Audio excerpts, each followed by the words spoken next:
Mikee P, Mike Probozzi in for the Harness Players podcast this week. I know I've been doing a lot of thoroughbred shows, but PTF back. So I'm back on the Harness Players podcast this week. And great show that we have for you this week. Do some Fraser Downs. We've been definitely hot and heavy with the start of Fraser these past few weeks. And of course, Edison Hatter is back. Edison, you survived Ray last week. Can you spend a little time and do some Fraser with me this week? Of course, always happy to spend time with you, Mike. And when I've got more time, I told you this off air, but it's worth putting out there publicly, not that this should shock anybody. Last week, I told Ray, hey, I've got to get to a dentist appointment because I was going for my car, right? I had to roll. And I told him, I got 30 minutes. It was way more than 30 minutes. Love Ray dearly, but we all know that's our great Ray. Ray like to talk. And we're going to have a special guest also on this Players podcast this week. We got Gabe Prewitt coming in to give us some updates on the start of the Hoosier meet. Some of the new things that they got going on down there. So always good to hear from the president of the Send It In Army. So we'll welcome him after this Fraser segment. Edison, have you been keeping an eye on Fraser? The handle certainly is rocking, considering that the fields have been short, a little bit of a decline in horses just to start the meet. But last week they did over 300,000 on Thursday and almost 230 on Friday. So lots of money being spent at that Fraser Downs. Yeah, I know we say it for the last several years with this great partnership we have with Fraser, and kind of sounds like a broken record, but it continues to be true. It's such a great placement for their product. We're talking about a 10 o'clock East Coast start, 7 o'clock local time. So the local start, perfect for people coming out to the track in person. 10 p.m., great for those of us on the East Coast. Mohawk's wrapping up. Maybe some of the thoroughbred tracks like Charlestown wrapping up on these later weekday nights. Thursdays, Fridays, I think are a great spot for this kind of late night action to bridge maybe into the Australian thoroughbreds if you're going to go that path, or Japan, if it's some big nights over there. So I really think their product is so well placed, and I think they do a phenomenal job too with the spacing, knowing that, there's not much other competition going. So it's pretty consistently on track, right? 10 o'clock first post, 10:20 second race, 10:40. They really don't deviate too far. So really a lot to like about the product out there. Competitive racing and a great sequence we're about to talk about. Absolutely. And, they got the low takeouts.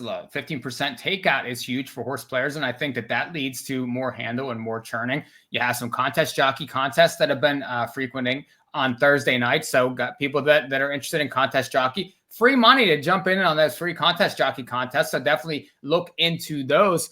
Late pick 4 for Friday night. And this is March 21st. They got 8 races on Friday at Fraser Downs. And of course, the preferred always finds its way into that late pick 4. Only 5 horses. I do think that the outside horse, Edison, is probably going to be a big favorite in here. He's won this condition the last 2 weeks. Can he get beaten here? I don't think so. If we recall the show from last week, Ray was all over singling this Tazilla, whatever, Ray was singling that thing. And I told him, you got to use it. It'll be fine, No, I think we were both on board with the wrong horse last week with Zilla Katzen.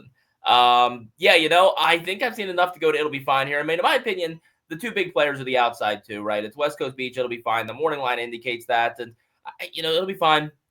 Last out there last time. Has now won 2 in a row. I think sometimes it is difficult to win 3 in a row. I think some of these horses, like to take turns beating up on themselves in these type of races, especially, again, Ray and I talked about a little bit last week, a place like Fraser, you're not going to have horses shipping in. It's not like here at Yonkers, where we have horses coming from New Jersey all the time or Massachusetts. You really don't have a whole lot around there. So you're looking at the same horses taking each other on frequently. And sometimes when you do that, you'll get different results.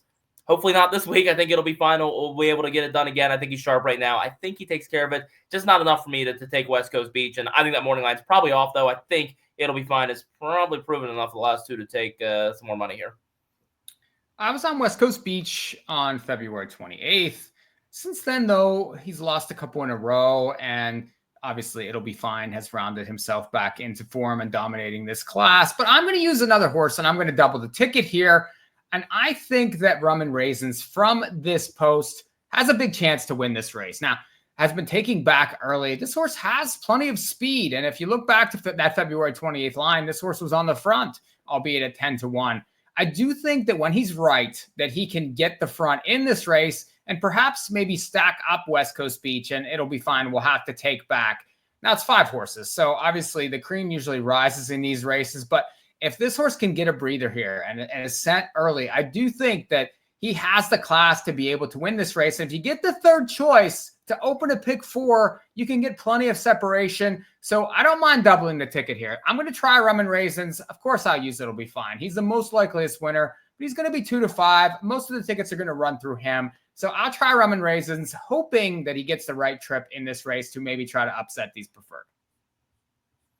Let's jump to the second leg here. Race number 6 on Friday night. Now, this is a 5-claimer, fillies and mares. Edison, this is bottoms here, and this is non-winners of 25.01 last 5 starts. And if you look around the page here, really not a lot of form to go on. So you're going to spread out? This is where we need the Gabe Prewitt. We need him to come join us early because, he said on Breeders' Crown Day at the Meadowlands 2021, let's go with him and I were the bottom feeders. Everybody's going for their best bets and value plays and all these big Breeders' Crown finals. We were going for those bottom level claimers and, the bottom races on the card. But, it pays the same no matter what kind of race it is.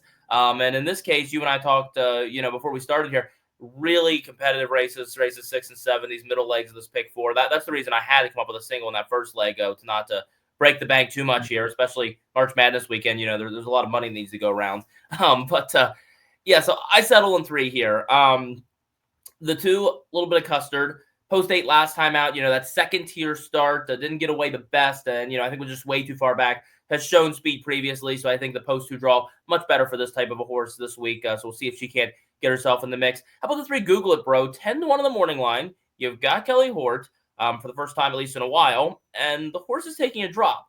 Question mark, of course. And again, something Ray and I talked about last week. We obviously talked when the start of meets like this happen, where again, there's not a lot of places for horses to go to race. Hasn't been seen since November 1st.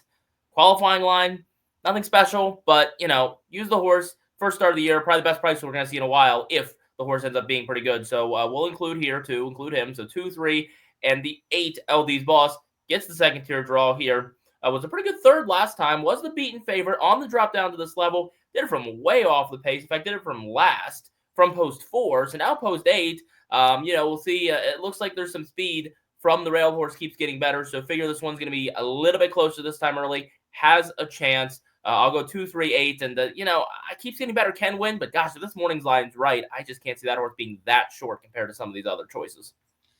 Yeah, I'm going to pitch the 1 also. I mean, in this race here, I think you got to find a price, especially given some of the other races in the sequence. Agree on the 2. I do think a little bit of custard certainly draws better and was decent. She was very good in this class, 2 and 3 back. So I would think that this one should get a better setup there from that post.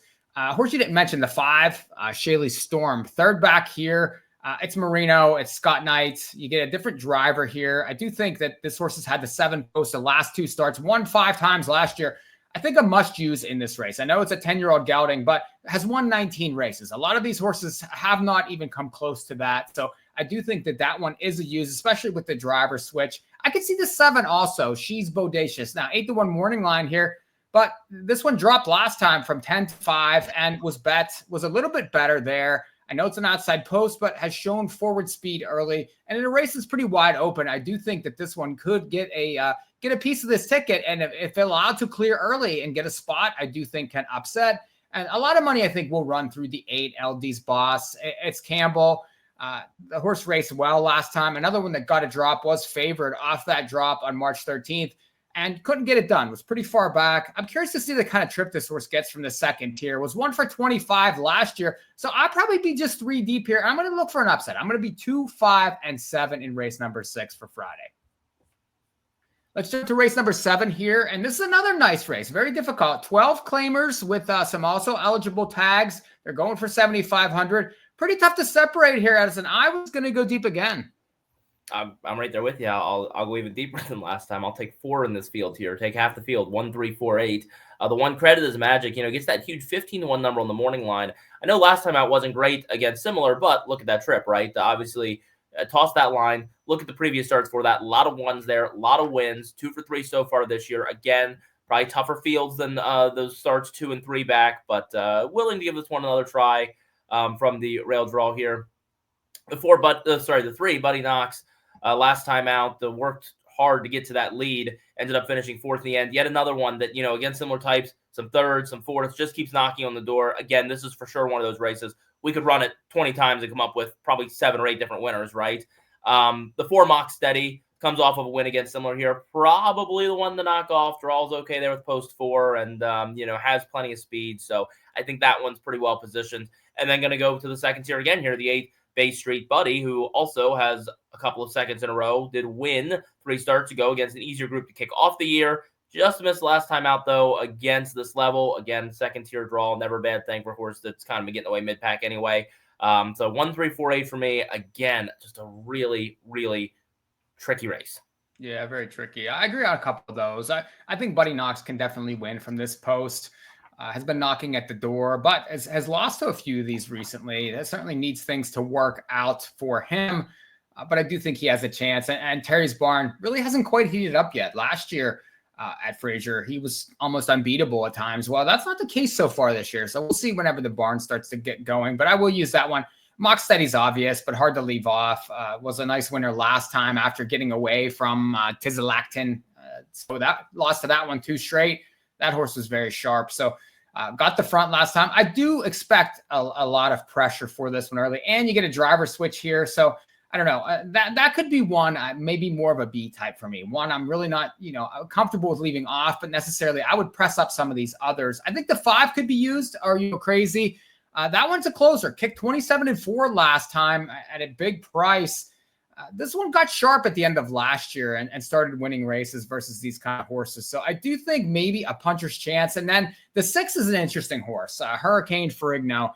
Came back off the bench there on March the 7th and was 3-1 versus very similar horses. Got the front early, but then ran on that first turn. Now has since qualified back in 54-4, which is very, very fast for up there. You get Campbell now again, kicked 27-1 in that qualifier. Source has to stay flat. If he stays flat, I think he has a huge chance, but that is a huge question in this race. There's others that can win, but I'm going to be heavy 4, 5, and 6. I could see I'm 3, 5, and 6. I could see using a little bit of 4 on backup tickets in a wide open 7th race. Let's jump to the last tier, and this is another claimer. It's 12 claimers here, more optional tags. Edison, how are we going to get paid? Well, hopefully with the bookends, I suppose, the 1 and the 8, which, I thought about it. I probably shouldn't try to talk this into existence. Got to be the worst person ever if I talk it into existence, but you could be alive, a couple of big long shots here. And gosh, imagine if the 1 goes off strides, interferes with the 8, could lose them both in one fell swoop here with the second tier start. But the 1 Buddyville has been right there, knocking on the door here against some pretty tough groups, including Similars in some of the recent starts. The trips, some of them haven't been ideal, trying to come first up, having moved 3 wide there 2 starts ago. So from the rail draw, curious to see how this one goes. Not quite sure that he ends up on the lead, but I think nonetheless should be able to work out a kind of a trip that could put him in the winner's circle.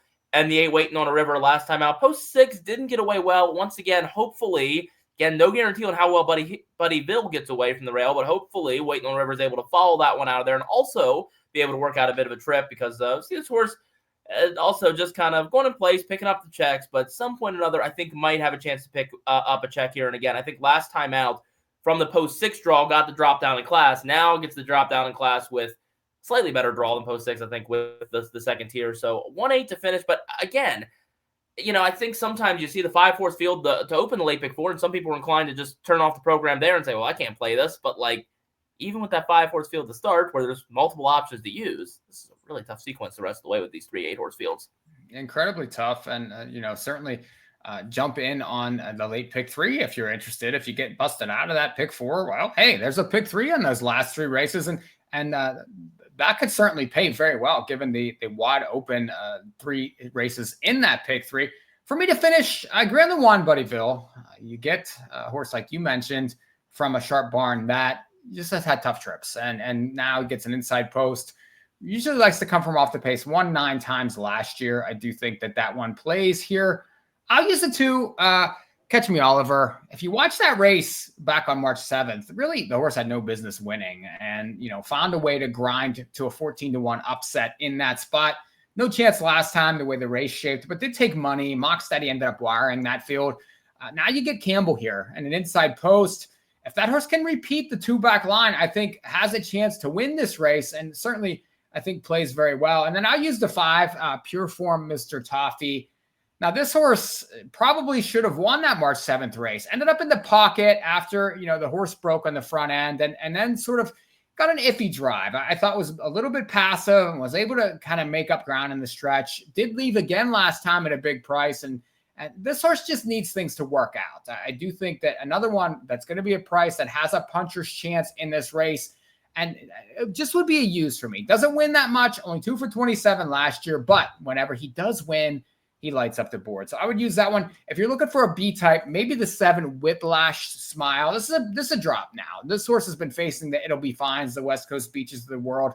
Was competitive at that preferred level last year. Now you get an outside post here, and you might want to wait one more week for this one, but it would not surprise me to see the 7 win there. So I'd be heavy 1, 2, 5, maybe a little 7 on backup. So Edison, the late pick 5, very competitive for Fraser on Friday. You want to give out your ticket? Late pick 4, I hope, because I don't have a fifth pick number 4, for you. yes. If you're looking for pick 5, you won't find it here. Well, you got four of the 5 legs. We've done a lot of work for you, hopefully, and hopefully give you some good input. But, it's interesting how many horses you and I use combined in those last 2 legs. I mean, if you were to just take all of our picks and put them all together in a ticket, I think it's several $100s. I mean, that really should show the competitiveness here. $24 for me, 5 with 2, 3, 8 with 1, 3, 4, 8 with 1, 8. For me, a little bit more, 3, 5 with 2, 5, 7 with 3, 4, 5, 6 with 1, 2, 5. That would be 72 for $1 if you're interested. But I do think I have some prices in there, so that certainly will pay if it does cash. Okay, Edison, it's start of March Madness. I know you can't resist talking about sports on this podcast. Before we get to Gabe, give us your thoughts, especially this first weekend, this first couple days of March Madness. I mean, really, some people take off work. They put their life around this. And I know that you like to play, so got to be exciting times for you. I will decline this question until Gabe Prewitt is in the room because I have something I'd like to say and I want him to hear it. But I will say every year I would see the good running joke of, you got to call you work in hospital. You probably could tell me what I could do. Got to call the hospital, right, and find some surgery today so I can get like the next 4 days off to just watch some basketball. So I don't know what the right easy procedure that gets me 4 days off is, but that's what we need. Yeah, maybe we can get you like a carpal tunnel or something. Maybe you have a random mole that needs removed, something like that. I mean, something easy, something that's not going to take you out for very long, but get you those few days off work. Maybe, your foot hurts or something like that. I mean, can we talk you into something like that? Yeah, that could work. But, more importantly, Mike, to throw the question back to you before we wrap up. I know you listen to these shows. You listen to what Ray and I had to say last week. So, I said it last week. I was right. Grant sent Zoe home on The Bachelor last week. So next week we got the final. We got Juliana. We got Latia. What do you think? Are we going Massachusetts Juliana or Wyoming Mormon Latia? I've never watched 1 minute of The Bachelor. I have no idea what you're even talking about. I did hear you talk about it last week, and I'm not sure. I think Ray offered something, but I have no clue. None at all. Oh, I think it has to be Juliana for anybody that just so happens to be listening to this and have any clue what I'm talking about. Well, we're done with Fraser. We're going to get Gabe in here as soon as we can, so stay tuned for that. So we welcome in now the president of the Send It In Army and the vice president, apparently, of wagering at Hoosier, racing and wagering at Hoosier Park right now, Gabe Prewitt. Gabe, I know Edison wants to give you a hard time about some basketball. Well, I don't know what he'd be giving me a hard time about because the Cats are about to start their run this weekend, but I'll allow him to go ahead. Well, Mike, you asked me at the end of the last segment my thoughts for the tournament. I'll give you my thoughts, but I just want to clarify how Gabe's thoughts are very invalidated. Let's go back to last year. This is March 21st, 2024. It's 7:21 p.m. when I texted and said, Oakland moneyline lock of all time versus Kentucky. LMAO, here we go with this guy. Whatever drugs you're on, I want them. Please remind us all, Mike, who won that game. With that said, Roll Tide, Alabama wins the title. Gabe can give a thought, but it's wrong. Well, we've got a new sheriff in town here in Lexington, so we'll see. It's a little bit different type squad this year. We get some veterans, and Troy's not an easy spot. That's not an easy matchup. I'm interested to see if you're on the Troy money line, but I think we're 10.5 favored at last look. So feeling pretty confident going in. Actually, I think you guys would even agree, if you're college basketball junkies like I am, that Kentucky ended up with a very solid draw. I mean, I thought a 3 seed was pretty fortunate, and we faded a lot of the teams that I really didn't want to hook up with. So Tennessee's our 2 seed, and we already beat them a couple times during the season. So we've been banged up all year, but I think we're geared up. I think we're ready to rebound. It's been a long time since we've had a successful March in Lexington, so we're looking to change that. Mike, we need I want the head-to-head matchup. I want Coach Calipari and Arkansas to go further than Kentucky. Well, I'll tell you one thing. I was a Cal guy, so I'm not a hater on Cal. And I'll tell you another thing. I do have a $100 win it all ticket on Arkansas, 500 to 1. So a Coach Cal run would not be detrimental for me. So I'm certainly not like many UK fans out there. I am rooting hard for Arkansas anytime I won't be rooting for Kentucky. All right, Mike, I guess we can go move to important stuff if you want. We got the big handle on opening day at Hoosier. Well, I do that, but I would just ask Gabe real quick, like if he would say if Arkansas would get to the Final Four, would you be like a prop swap kind of guy on that, or would you just let that ride? Oh yeah, no. If they got down to a point where I could hedge that easily, then I certainly would. And I'm going to even look at what buyout after Arkansas pulls off a couple of upsets and makes a Sweet 16. But no, it was a shot in the dark. I think there's still a big price. I obviously made the bet before they were due to get into the tournament. So I think they're still triple digits. So it's not like I've got any bargain to any huge degree right now. We'll see what happens. But yeah, absolutely. If they get down to a point where I can start hedging a little bit, one thing about it, you start at 500 to 1. There's a little room to hedge. Absolutely.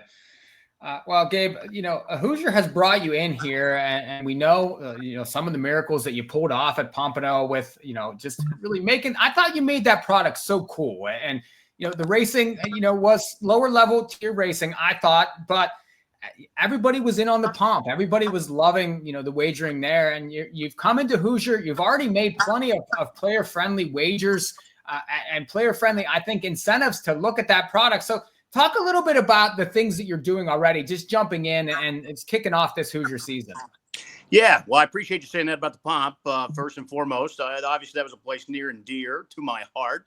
We're looking to shake things up a little bit at Hoosier. I think that, they already have a good product and, it's been successful. They've had some, good wagering product, I think, to begin with. I mean, we wanted to sharpen our pencil a little bit when it got, on some of the horizontals. Try to make those a little bit more player friendly. I think we've done so. Obviously, 12% pick 4. We've matched the lowest in the business there, Pompano style. You might remember pick 5 and pick 6. Pick 6, we changed it from a jackpot bet to a traditional. We've gone down to a 15% take on the pick 6 and the pick 5. I think just me looking at it as a horse player, one thing that I didn't particularly like about the product was the horizontals were at 21.5%. That's just a little high, compared to your competition. It's all about obviously who you're up against, and the price point is huge. And that's not to say they didn't already have some good spots to wager. I love that Hoosier high 5 with the 12% takeout.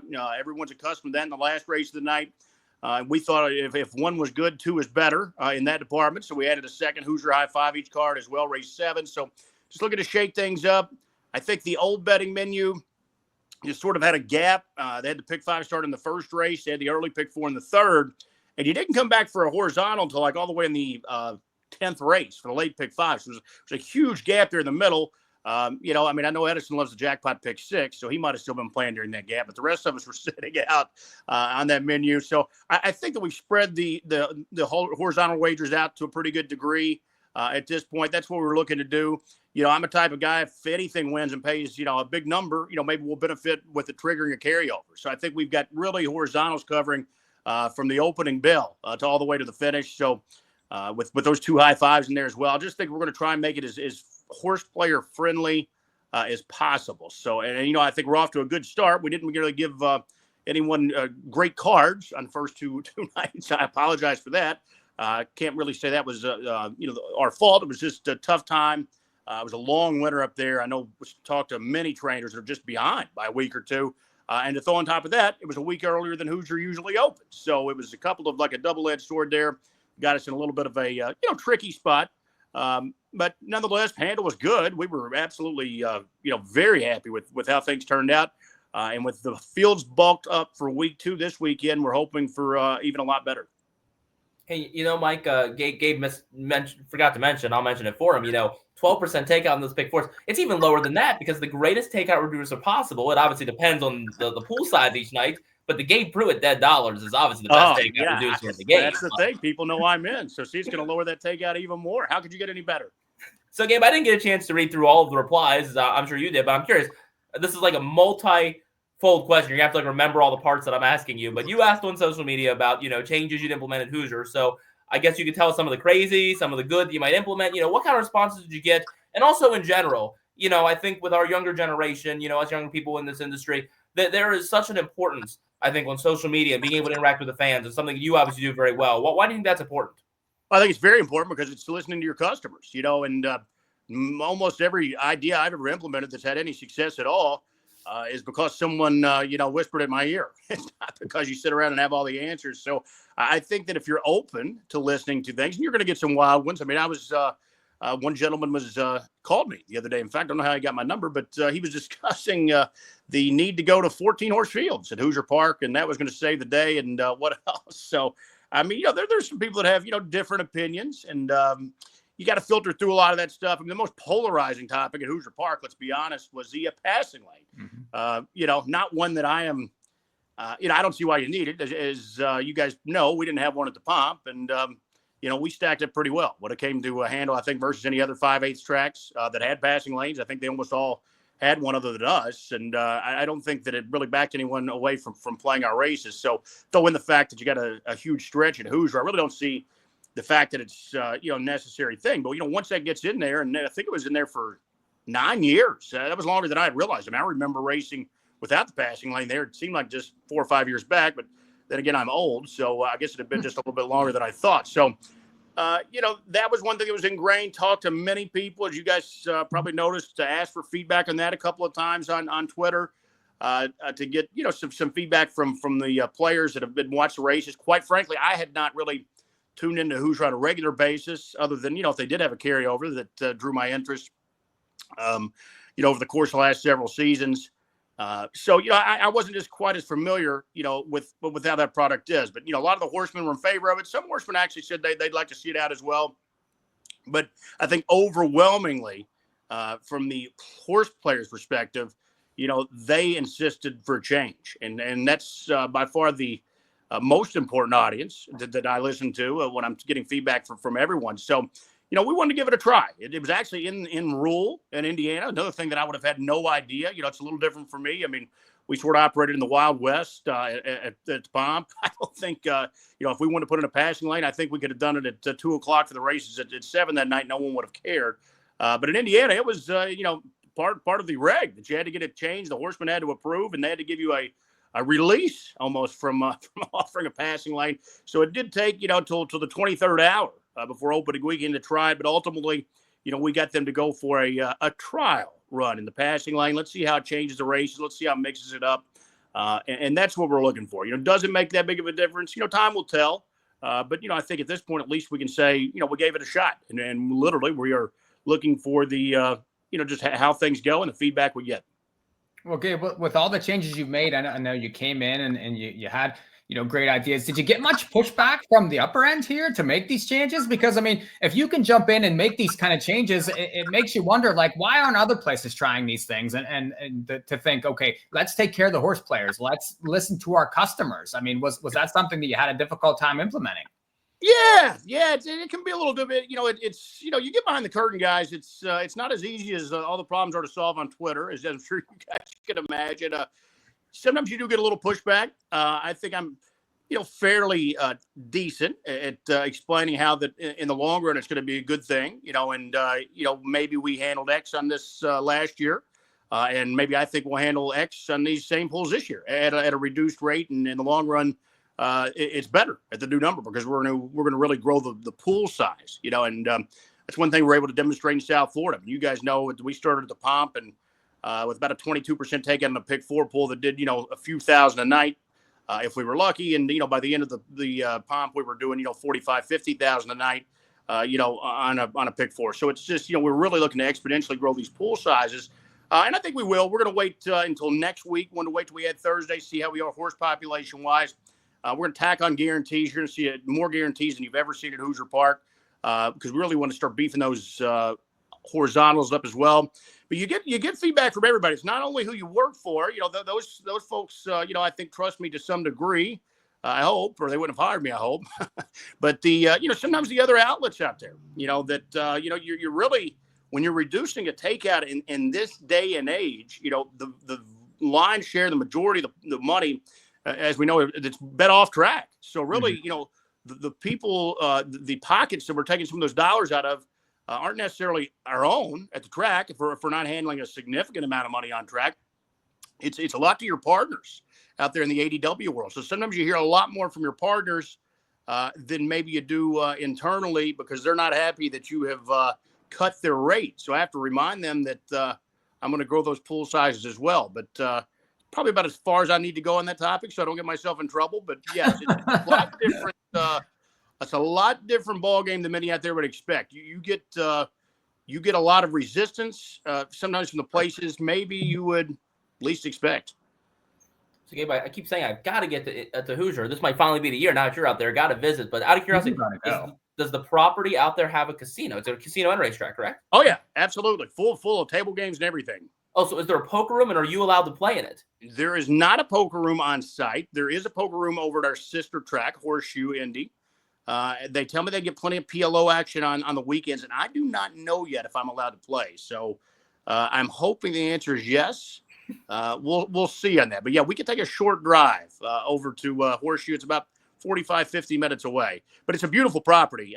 Mike, I know you've been there before, but got to come check it out. It's really on the top level. I mean, it's a place that they absolutely love. It's called Top of the Park Suite. It's got a huge balcony overlooking the track. We've got about 14 or 16 TVs in there. It's set up for numerous tables if you'd like. Huge bar and up there if you want to have an event. But it's just first-class room. And I will have that place cranked this weekend with college basketball and horse racing on about every channel. But it has served as a nice command center for me to hang my post times and sort of monitor the action on any nights that I'm not doing the broadcast. So it's a really cool place. I'd invite anybody out, and we'll definitely show you a good time. And I think that starts right there at the Top of the Park Suite. So Gabe, at the Pomp, I used to watch you hang the post times, quote unquote, by yelling it across the judges. You gotten more sophisticated out in Indiana, or what's your style? Slightly more sophisticated. Most times I walk in to the tote room to hang the post times. If not in there, they call me. But a little different setup. But you know what? We've instituted about everything we could from the Pomp regime, and I'll tell you that not only the staff, they've been tremendous. The horsemen, it's a completely different way of doing business. We're hanging less minutes to post than we typically did. We might go, a minute more in the dark than we did the last time. But, I don't like to keep the horses on the track more than 6-7 minutes. Let's come out, take a score, and let's go. So, they were coming out with about 6 minutes on the post. So by the time they were out on the track, it's 6 to post or 5. And then they went in the dark a few minutes as well. So you're talking about 8-9 minutes on the track. I'm not leaving on the track quite that long, but we're coming out a lot later. So that's been something to get used to for everyone. Just like at the Pomp, you'll remember I radio the starter to start the race. That's the same method here at Hoosier as well. Todd's been tremendous in that, and the horsemen have been tremendous. So it's not only the staff, but the horsemen have been very good. TV department, I've really rocked their world. We're doing a lot of different things there. New graphics, new track graphic at the top, the old logo. I thought the only thing you could ever tell about the old logo that was at the top of the signal was Harris. And, if you've got a player in an ADW or not an OTB or anywhere in the world, Vegas, you look up, all you can see was Harris. Well, there's, 6 or 7 properties with the Harris logo. Right. So we wanted to really emphasize Hoosier, because that's what, anyone's going to be going to a window and obviously making a wager with or looking at a self-serve machine. So, just little things like that. We went to live money tracker on the pick 4. We'll be doing more of that in the pick 4 and 5 and 6 even eventually as well. But if we sort of got them in walking down those steps of how we're going to do that as well. So I just said I've thrown a lot at them. And opening weekend, a couple of hiccups. You guys know I can't go through an opening weekend without hiccups. So, the starting gate broke twice. So maybe the over-under of 2.5, I guess under slightly got there maybe on opening weekend. For the most part, though, it was a good weekend. Again, we were happy with the numbers, and we're really happy with the field sizes here for week 2. Well, you got it better than me then, Gabe, I think. I have no control over the starting moving, which I wouldn't mind, but I do have the good text group chat to submit the post time. So that's good no matter where I am in the building, Yeah, that's good. That's a good method to go by. And, the main thing is And as you guys know, we see it every day. Some tracks just don't pay particularly great attention. I know you'll be great in that role, Edison, but and it's very frustrating out there as a player. If you're trying to play a track, I mean, naturally, you can't dodge every landmine. And some nights are busier than others, particularly Fridays and Saturdays when we were Especially when we get to the summer. Yeah, it's tough. So there's no, one way or to do it. But I just think as long as someone's paying attention that knows the game and particularly knows the other track's tendencies. And you do have to be about half a degenerate, as we are, I would say lovingly, to know those tracks' tendencies. I mean, we know what tracks, what pick 4 starts at what track and where they're subject to drag a little more than others. And I think all that comes into play when you're out there in the nightly battles of hanging post times. I never thought of it that way, but you're so right. You sit downstairs all the time, and I'm thinking about Northfield, race 6, pick 5, 8-minute drag there, Meadowlands, 7-minute drag, race 6, race 10, pick 4. You just have to know this stuff constantly. But if you gave somebody the job that didn't know it necessarily, they'd just be looking at the 7 and assuming they're going in 7. So you're right about that. Also, while we're on the record, I think I helped pay your paycheck last weekend. I was in Atlantic City, Caesars Atlantic City, for the MAC basketball tournament to watch one of my 2 alma maters, Mount St. Mary's, beat Iona in that championship. 3 big underdog victories through the 3 rounds there. So you're welcome for the paycheck hit, I guess. And whatever I donated to the blackjack table that I don't even remember really that night. Well, that's a story for a different time. But before we let you go, Gabe, how about the rundown, both short-term and long-term for this season at Hoosier? So you mentioned, you're going to start ramping up, right? We're going to eventually get to those 5-day racing weeks. And what about the highlights in terms of the dam patch, the Houghton, some of these big races we're going to see? Yeah, we've got, as you guys know, we've got a locked and loaded stake schedule. I mean, it's really cool to be, track with such a packed schedule. I think all that, gets underway, obviously, in another couple of months. So, we've sort of got some meat and potatoes to figure out what is going on for first year before we get into those days, I hope. But, you've got Caesars Trotting Classic Night's always been huge. Dam Patch, a huge card. And then you've got the two-year-old stakes that you just mentioned, the Peter Houghton and the Philly version there as well, the daughter.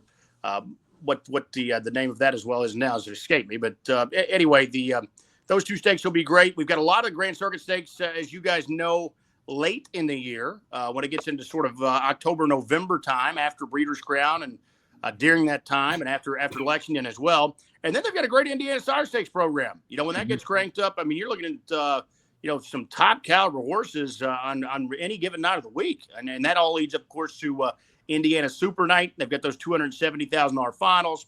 They've got $50,000 consolations as well. So a lot of participation in that program. And you guys are like me. I mean, we've seen horses come out of that program, particularly in the last, handful of years, and go compete against the very best of the best. So, that's an exciting program as well. Great breeding program here in the States. So power pack stake schedule. Again, we just get, a couple of months to get our feet on the ground to, try and get a grasp of how things go here. But couldn't be happier with the way things have started. Gabe, well, you're the ultimate horse player. That's in the perfect role, I think. Just with the fact that you're there, you know what a horse player wants, what we are sitting around like wanting for. I think that the changes you're making are going to make a lot of people gravitate to Hoosier. So I think it's great that you're there. I'm really happy to see and the changes that you're going to make. And I do think that Hoosier signal is going to thrive, with you at the helm. So really appreciate you coming on the podcast, telling us what's going on. Hopefully Weed in the Money can you continue the relationship with Hoosier. I think that we probably will. We've certainly done a lot with you guys the past several years. So hopefully we can do that more again. And will we see at the Audios? I'm just curious. Yes. That was part of the deal that one of the days that I asked to sneak away for a little bit to get over that way. It's one of my favorite days of the year. So, yeah, looking forward to that. Well, hopefully we'll talk to you soon, Gabe. Really appreciate you coming on, and we'll see you soon. I appreciate the kind words, and I hope you're right with all of your predictions about the Hoosier signal. Hope you're hope you're a better prognosticator than Mr. Hatter with those very kind predictions. I hope they all come true. Well, this has been a production of In the Money Media. Hopefully you can jump in on Fraser, jump in on Hoosier. We'll see you guys next week.